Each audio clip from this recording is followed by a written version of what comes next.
मुसीबत में हर वक्त इमदाद दी है, तेरा ही दिया आया दिया है, तेरा शुक्रिया है, तेरा शुक्रिया। शिव कथा कर भगवान शिव कथा चले, श्री महापुराण की कथा कर।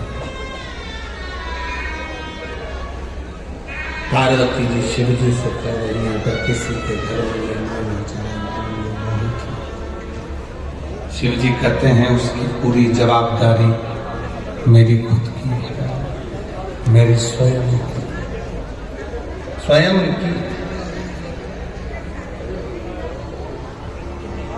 कोई दूसरे की नहीं, मेरी स्वयं।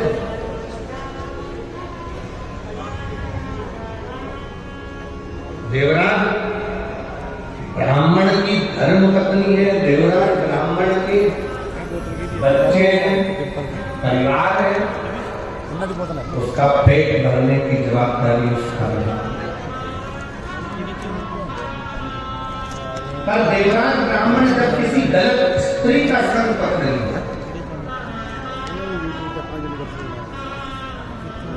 देवराज ब्राह्मण जब किसी गलत स्त्री का संग पकड़ लेता है, गलत स्त्री का संग धारण कर लेता है,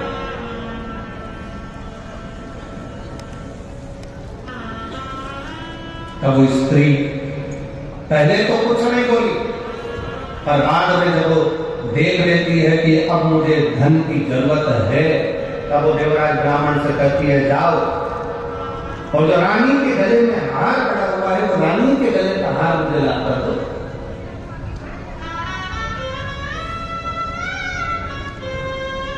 जो रानी के गले में हार पड़ा है, तो मुझे ला।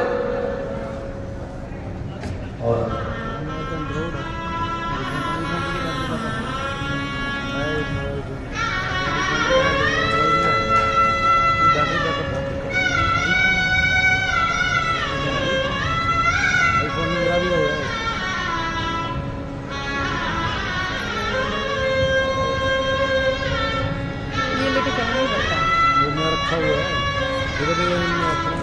दोनों बच्चों का सरकारी नौकरी रहता है, एक बार जोर ना करेगा तो स्वागत करें।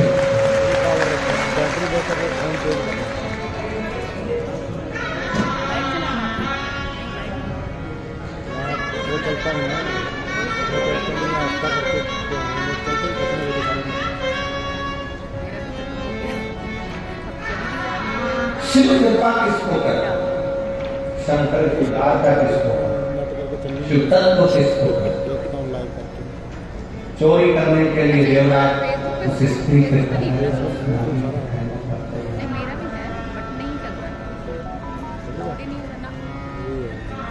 जब देवराज उस स्त्री के कहने पर, उस नारी के कहने पर तैयार हुआ, चोरी करने के लिए आतुर हुआ,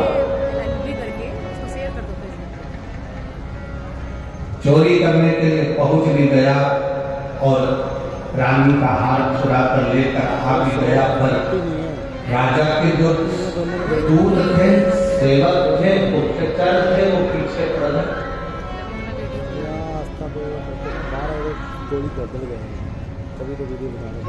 उन्होंने पीछा पकड़ा, भागता कहाँ गया, छुपने का स्थान नहीं मिला, शरीर में टाप पड़ने लगा, बुखार आने लगा। तब वो देवराज ब्राह्मण शंकर के मंदिर में प्रवेश किया, शिवालय में, शिव के मंदिर में, और शरीर में ताप पड़ रहा था तो छुप कर बैठ गए। शिव कथा चल रही थी, थोड़ी थोड़ी देर में महाराज जी चिल्ला कर रहे थे, हर हर। महादेव इसको बनाकर छोट का मक्खन हो रहा था, क्रोध आ रहा था, 15-20 मिनट का एक वीडियो बना के करे तो करे।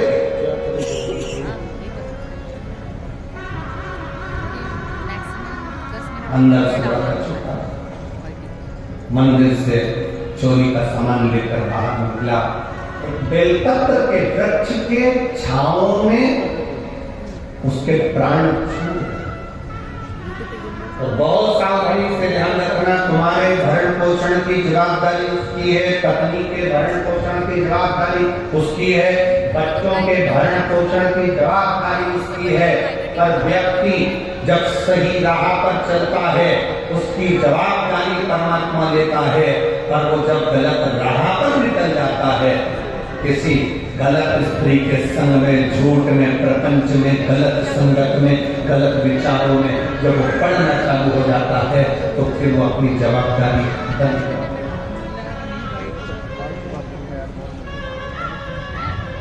वो अपनी जवाबदारी बंद कर देता है,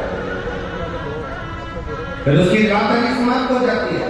वो कह देता है मेरे संगत में रहेगा, मेरे साथ में रहेगा, तो बात मेरे साथ में। आप ध्यान रखिए, जरा विचार करिएगा, जरा अपने स्मरण में लीजिएगा, जब आप 10 लोग एक साथ मिलकर कहीं जाते हो और 10 लोगों ने विचार कर लिया कि अपन को इस होटल में ठहरना है, यहाँ ये खाना खाना है, यहाँ पर रहना है, चाय पीना है, व्यवस्था करना है, ऐसा करना है, वैसा करना है, वो 10 एक साथ संगत के साथ में मिलकर चलोगे तो सुख पाओगे। संगत से हट गए और उसके बाद फिर कहीं जा रहे हो तो उसमें उसकी जवाबदारी नहीं। फिर संगत से हटकर कुछ कर रहे हो तो वो जवाबदारी उसकी।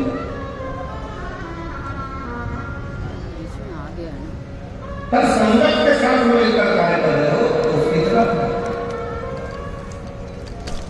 और मेरे भोले तेरा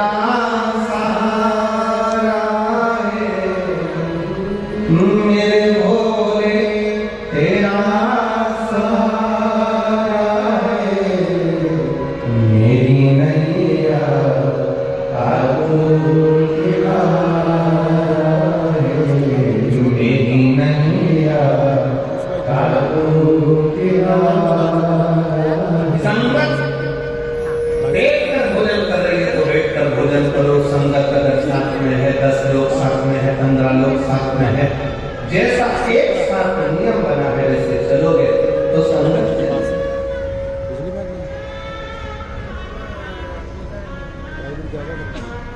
एक पैसे वाला व्यक्ति मरता है ना, बहुत धन वाला व्यक्ति मरता है तो उसके मरने के बाद एक सभा होती है जिसको कौन सी सभा कहते हैं? शोक सभा।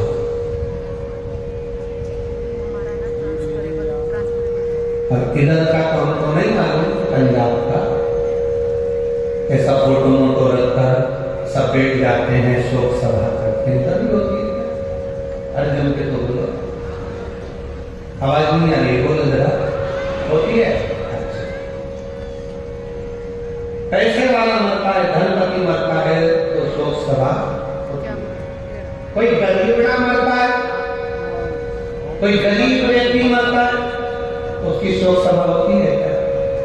नहीं, क्योंकि उसके इतने शोकी नहीं होते कि उसकी सभा करें।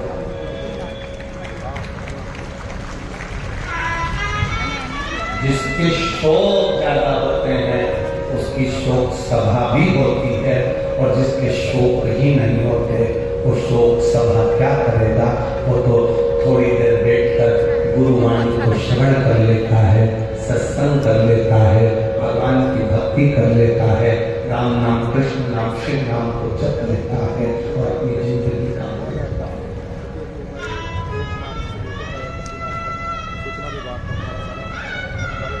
अपने जीवन का उसे कोई मतलब नहीं। जिसके शोक ज्यादा, व्यसन में डूबा हुआ, वैश्यावृत्ति में डूबा हुआ, मदिरा पान में डूबा हुआ,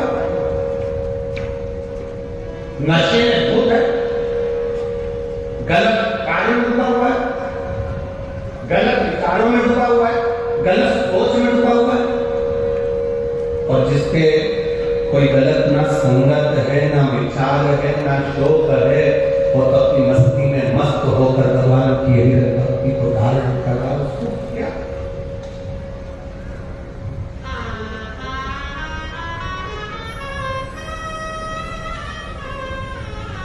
तो नहीं हो रहा, ब्लड तो नहीं हो रहा।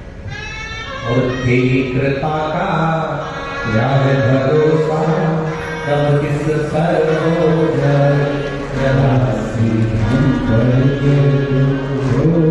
राशि हम पर। ये उसकी कृपा, उसकी दया जो समर्पित होकर जिया, गलत गलत व्यसनों से दूर है। और फिर निवेदन है, सही राह पर चलोगे तो परमात्मा भी साथ देगा, और गलत राह पर चलोगे तो एक दिन अपने साथ छोड़ देते हैं, वैसे ही परमात्मा भी साथ छोड़ देता है जब तुमने गलत कार्य करना प्रारंभ कर दिया, गलत कर्म करना प्रारंभ कर दिया, गलत सोचना प्रारंभ कर दिया, गलत तरीके से कमाना प्रारंभ कर दिया, गलत तरीके से लाना प्रारंभ कर दिया, तो परमात्मा ने भी साथ देना बंद कर दिया, फिर परमात्मा साथ नहीं देता।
भगवान